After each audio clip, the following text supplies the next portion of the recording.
sen en güzel eserisən sen. Mənsə yolda deli sərsəm, düşünmürdüm sen gelersen. Toxunmusan ən dərindən, mənim ömrüm əllərindən.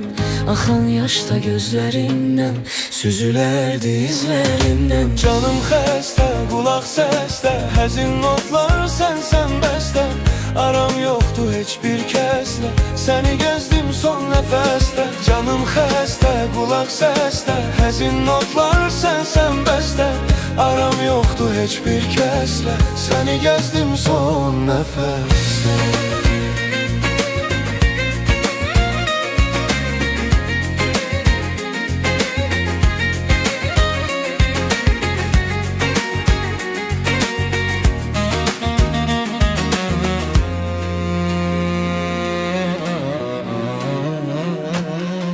Yüreğin derdi sen en güzel eseri sen.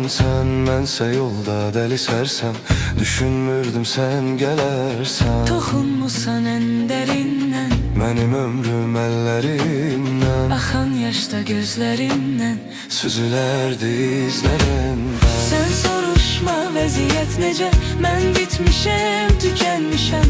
Ömrüm gedir sanki heçə, sonsuz yolda dirənmişəm.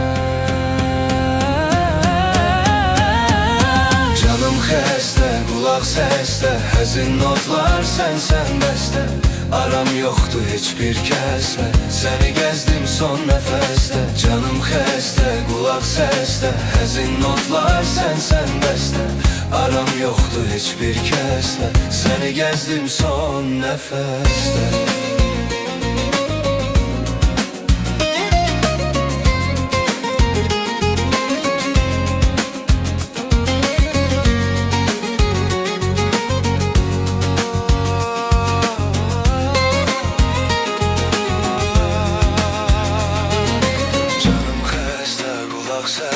Həzin notlar sən bəstə.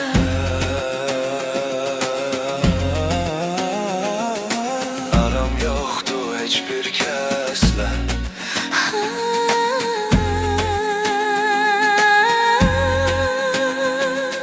Canım xəstə, qulaq səsdə. Həzin notlar sən bəstə.